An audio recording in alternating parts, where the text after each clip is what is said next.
Mula kay sa iyong araw mga kapatid, Pilipinas humanda na sa umaatikabong bakbakan. Pilipinas nasa bingit ng katapusan. Hindi lang Pilipinas mga tol. Kapag naganap, yung kanina nga lang pinanood natin, di ba? North Korea, South Korea, Japan, US, di ba? Yung mga apat na bansang yan mga tol, ang pinag-uusapan nila, hindi basta-basta tension lang ha, sa karagatan. Pinag-uusapan no doon nila, nukwar na, no? Medyo delikado yun at kailangan talagang maghanda ang Pilipinas diyan. So eto sa panonoorin natin mga kapatid mula kay sa iyong araw, yan. Pilipinas humanda na sa umaatikabong bakbakan. Pilipinas nasa bingit ng katapusan. Malapit na talaga ang katapusan ng mundo mga kapatid, no? Kung pagbabasehan natin yung mga nakasulat sa banal na aklat, sa Biblia, sa Bible, mga tol, no? So huwag mong kakalimutan mag-subscribe kay sa iyong araw. So panoorin na natin to mga tol.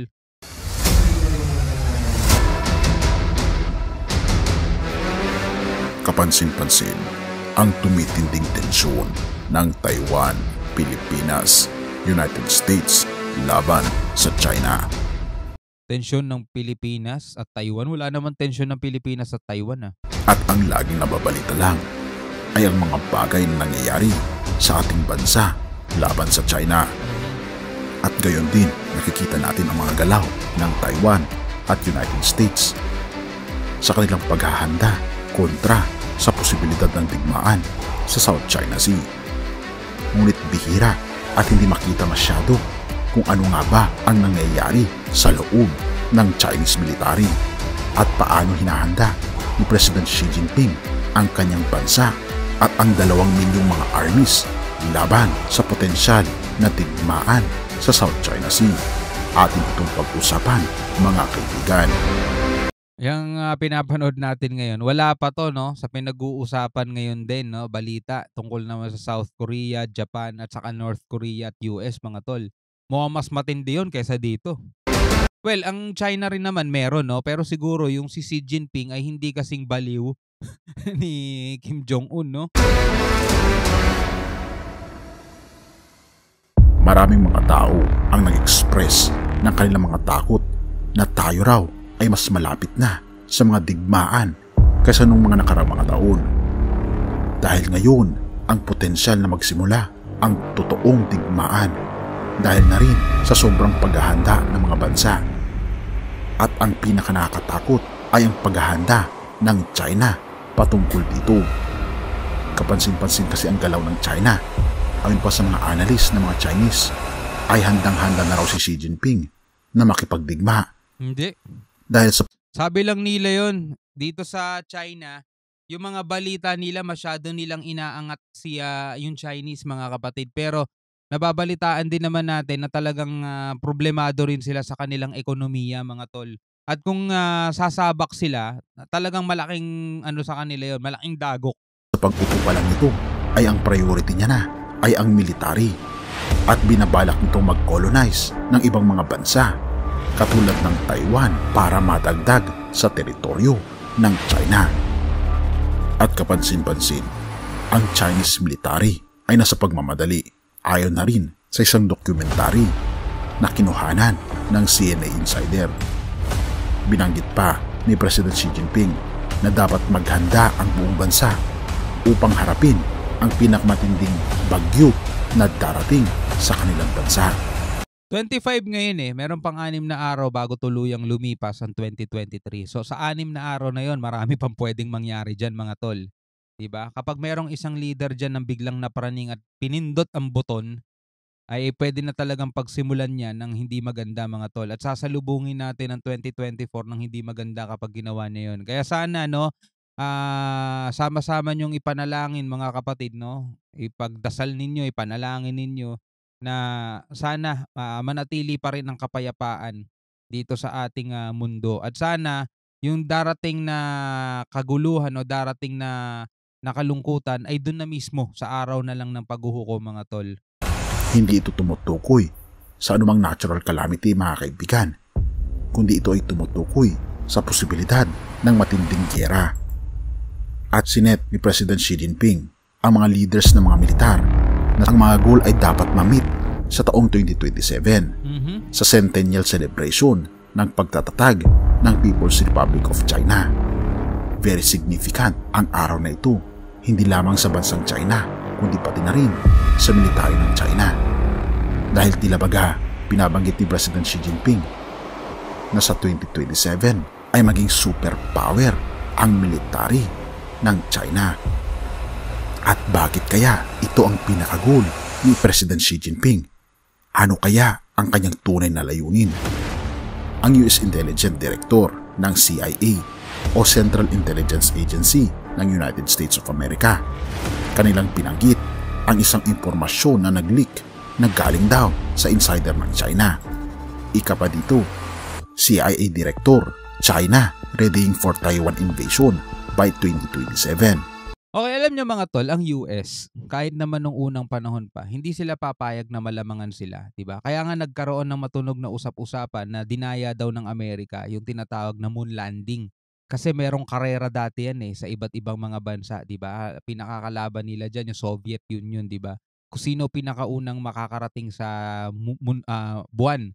Kasi syempre kung ikaw makakarating ka sa buwan, talagang advance ka, 'di ba? At makikita mo ikaw ang nagdo-dominate sa lahat, yung advanced masyado technology mo. So ganung part, makikita mo talaga ang ugali ng US na hindi sila papayag na maungusan sila. Kung ang binabalak ng China 2027 na maging superpower sila, 'di ba? Malamang hindi papayag ang US diyan, 'di ba? Tanggapin na natin mga tol na hindi kasali Pilipinas ha. Hindi natin maaabot yung mga ganyan nila. So pag-usapan na lang natin sila. 'Di ba? Ang US hindi sila papayag na by 2027 is lamang nasa kanila ang China.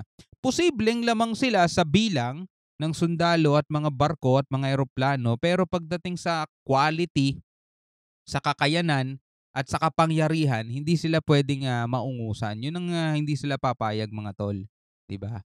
Kaya kung gagawin ng China maging superpower para talagang magawa nila kung ano yung balak nila, meron din namang mga bansa na posibleng pumigil mga tol, no? Posibleng pumigil sa kanila. Pero superpower man o hindi mga tol, kapag sila ay nagkaroon ng digmaan, talagang malaking epekto 'yan at malaki ang impact niyan, no, sa kabuhayan nating mga mamamayan. Lalong-lalo na tayo mga mahihirap lamang, 'di ba? Tayong mga tama lang at sakto lang ang kinikita sa buhay. Etong mga mayayaman mga tol, may mga bunker 'yan, 'di ba? Kung sakasakaling magkaroon ng nuke war, hindi sila apektado kasi may mga bunker sila, mayayaman 'yang mga 'yan, eh. Yung ibang mga mayayaman dito sa Pilipinas kung sakaling atakihin tayo ng China, lilipad lang papuntang ibang bansa yan, eh. Lilipad lang sila papuntang US, kaya tingnan niyo, wala tayong naririnig about sa kanila. Tayong mga mahihirap lang ang mga nagsasalita, 'di ba? Kasi tayo mga tol, iniisip natin lagi yung kapakanan ng pamilya natin. Saan natin sila dadalhin? Saan tayo lilipad, 'di ba? Kaya natin pumunta sa ibang bansa, pero syempre andiyan pa yung pagdating mo do'n, o ano ngayon ang kabuhayan mo, 'di ba? Ano ngayon, saan ka ngayon titira, 'di ba? Yung mga 'yan, ang daming mga ano niyan, daming mga pinundar na pondo niyan.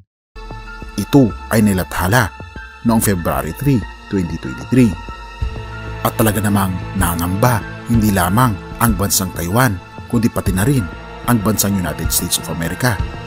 Dahil sa impormasyong ito, kaya pala pinaiigting ni President Xi Jinping ang kanyang militar dahil sa layunin nitong i-invade ang bansang Taiwan sa taong 2027. At kapansin-pansin mga kaibigan, inihahanda ng bansang China ang mga military na sa panahon ngayon mahigit 2 milyon na ang mga kasundaluhan ni President Xi Jinping. At kapansin-pansin mga kaibigan, ang pagbuo ng napakaraming mga warships ni President Xi Jinping na halos inilalagay niya lahat malapit sa teritoryo ng Taiwan, at ang isang barko pa na pinakamalakas ng China ng bansang Taiwan, at ipinangalan pa niya ito sa pangalan ng state. Okay, so parang napanood ko na 'to dati kay sa iyong araw. Parang niya na 'to, nire-upload na lang siguro mga tol. Kung hindi niyo pa 'to napapanood ng kabuuan ay puwedeng-puwede niyong puntahan sa kanyang YouTube channel. Nakalagay naman po ang link sa ibaba, 'no. So wala akong masyadong maiko-comment diyan dahil napanood na natin 'yan dati. Ang masasabi lang natin mga kapatid, yung mga kaganapang nakikita natin ngayon ay sinabi na 'yan nung unang panahon pa, so hindi na tayo magugulat, 'no. Pinapanalangin na lang natin na sana ay 'wag naman gano'n kalala. Sana 'wag natin masyadong ipagdusa, 'no, mga kapatid, yung mga nangyayaring 'to. Kung ito'y pagsubok para sa ating lahat, 'Wag naman sana yung hindi natin kaya, 'di ba? Lagi na lang tayong kumapit mga kapatid sa pananampalataya at kung saka-sakaling mangyari man 'yan mga kapatid, alam naman natin na susunod diyan is yung ikalawang pagparito na ng Panginoong Hesus. Kung nakikita mo sa sarili mo na ikaw ay makapapabilang sa mga maliligtas, kung nalalaman mo sa sarili mo ikaw ay mapapabilang sa mga mapapalad na dadalhin niya sa bayang banal, wala kang dapat ipangamba, 'di ba? Wala kang dapat ipag-alala. Ikaw at ang buong pamilya mo ay, makakasama niya, 'di ba, habang panahon mga kapatid 'no, sa lupang ipinangako ng ating Panginoon Diyos. Alright, so hanggang sa muli. Alright, so hanggang sa muli mga kapatid. Maraming maraming salamat sa inyong panonood. Hanggang sa muli, ako nga pala si Shobaldi. Peace out.